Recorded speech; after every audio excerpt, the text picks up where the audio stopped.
Each loves the idea of meeting the other, if not always, perhaps, of sharing a rather tasteless cup of BBC canteen coffee.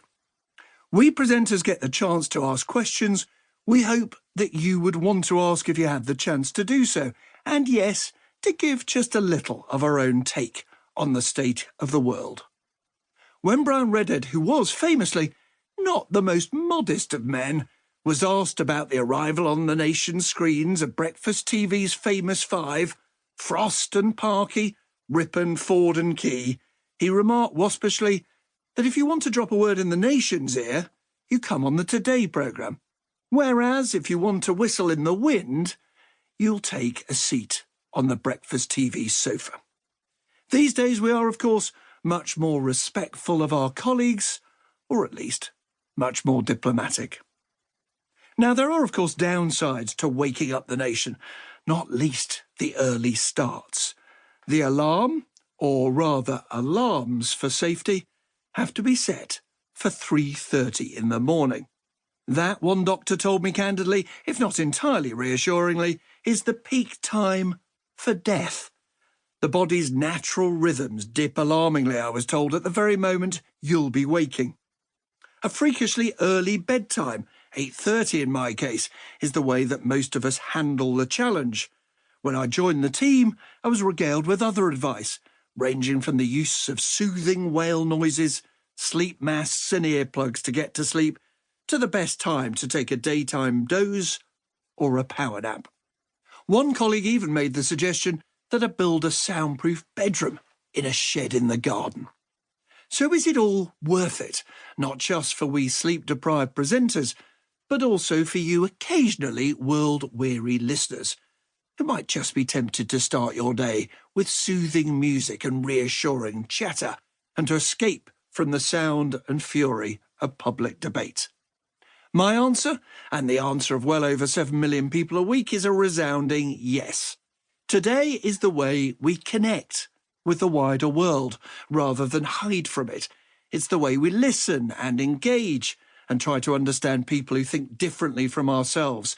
It is an opportunity to stretch our minds and to be stimulated, inspired and moved.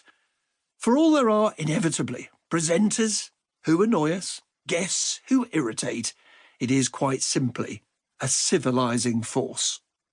When the BBC celebrated its 60th birthday back in 1983, a listener sent a card to the programme adorned with primroses and butterflies. It read, "BBC is 60, today is 25. When today is 60, here's hoping it's still live."